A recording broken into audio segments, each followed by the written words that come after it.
बिस्मिल्लाहिर्रहमानिर्रहीम। तमाम तारीफ़ें अल्लाह के लिए हैं, वही नेक लोगों का वली है।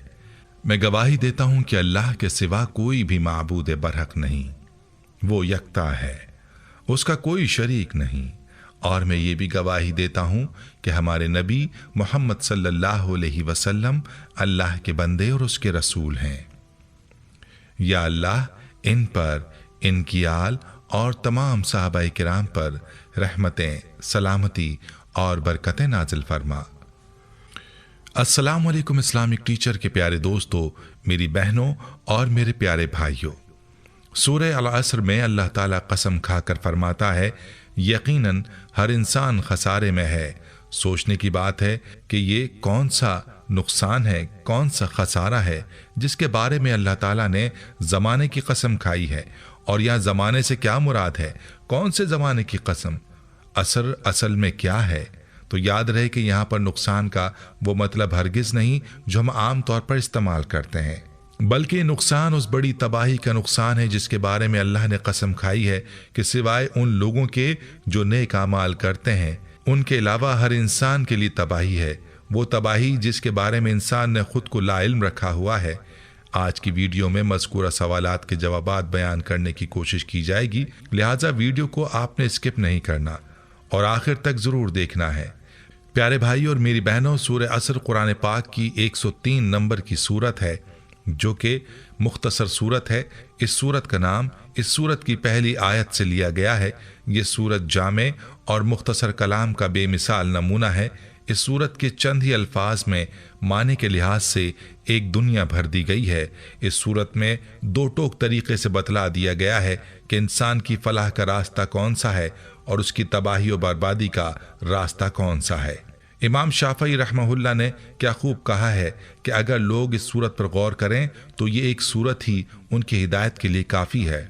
इस सूरत में अल्लाह रब्बुल इज़्ज़त ने असर की कसम खाई है। याद रहे कि असर के मानी ज़माने के हैं, यानी लफ्ज़ असर में ज़माने और उसके गुज़रने और तेज़ी से गुज़रने की जानिब इशारा है।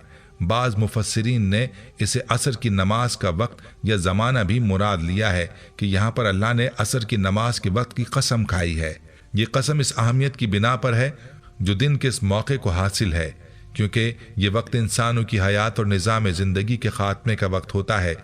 दिन के काम अपने अंजाम को पहुँचते हैं, परिंद चरिंद अपने आशियानों और ठिकानों को लौटते हैं, सूरज मगरिब में अपना सर छुपा लेता है और फ़िज़ा बतदरीज तारीक होती चली जाती है। ये इख्तिताम और तग़य्युर इंसान को खुदा की लाजवाल कुदरत की तरफ जो उस निज़ाम पर हाकिम है मुतवज्जे करता है। और हकीकत में ये तौहीद की निशानियों में से एक निशानी और परवरदिगार की आयतों में से एक आयत है जो कसम के लायक है। बाज़ इसे नमाज असर के बारे में समझते हैं इसी खुसूसी अहमियत की बिना पर जो उसे बाकी नमाजों में हासिल है, क्योंकि वो सलात वुस्ता जिसके लिए कुरान में ख़ास कसम की ताकीद की गई है, नमाज असर को समझते हैं। प्यारे भाइयों, गुज़रते ज़माने की कसम खाने का मतलब समझने के लिए ये बात समझ लें कि जो ज़माना गुज़र रहा है वो दरअसल वो वक्त है जो एक एक शख्स और एक एक कौम को दुनिया में काम करने के लिए दिया गया है। इसकी मिसाल उस वक्त की सी है जो इम्तहान गाह में एक तालिब इल्म को पर्चा हल करने के लिए दिया जाता है।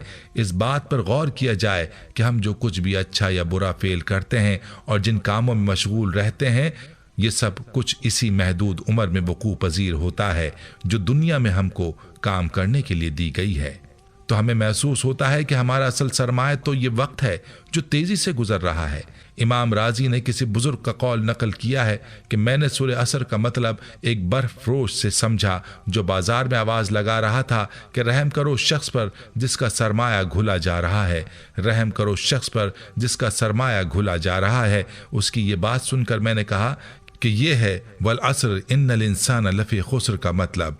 उम्र की जो मुद्दत इंसान को दी गई है वो बर्फ़ के घुलने की तरह तेज़ी से गुजर रही है। इसको अगर ज़ाय किया जाए या गलत कामों में सर्फ कर दिया जाए तो यही इंसान का खसारा है।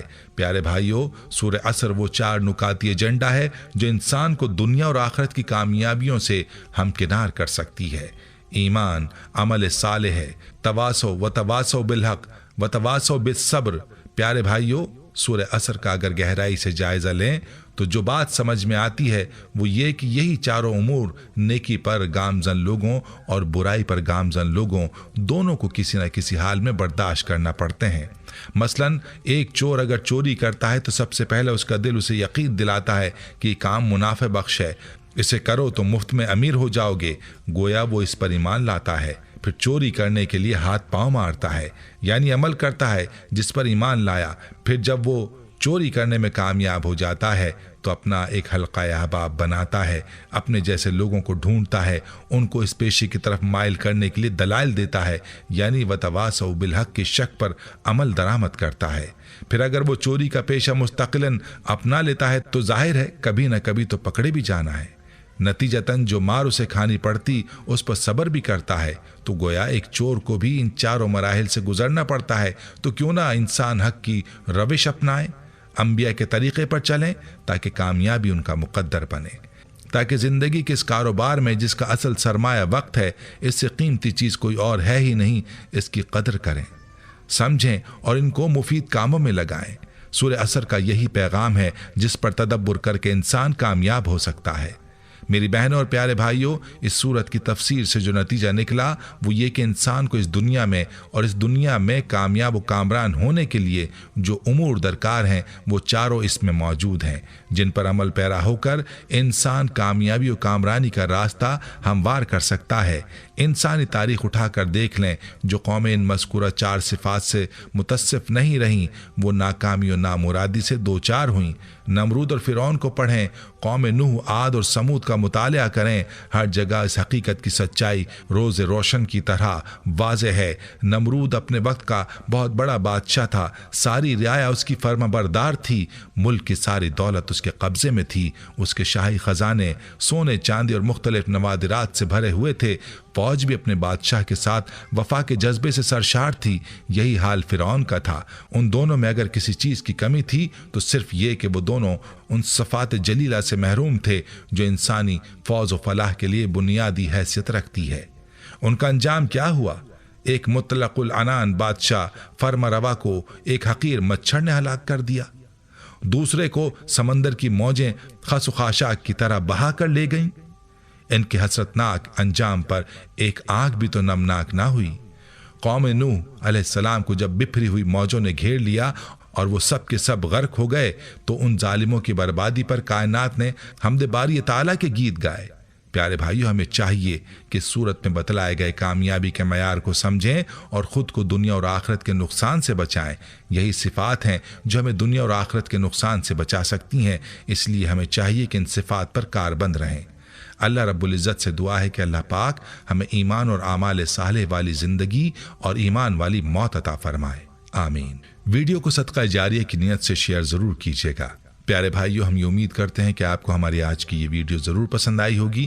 اگر آپ کو ہماری آج کی یہ ویڈیو پسند آئی ہے تو آپ سے گزارش کرتے ہیں کہ آپ ہمارے چینل اسلامک ٹیچر کو ضرور سبسکرائب کر لیں اور ساتھ ہی لگے بیل کے بٹن کو بھی پریس کر لیں تاکہ آپ کے پاس ہماری آنے والی مزید معلوماتی ویڈیوز کا نوٹیفیکیشن بر وقت ملتا رہے۔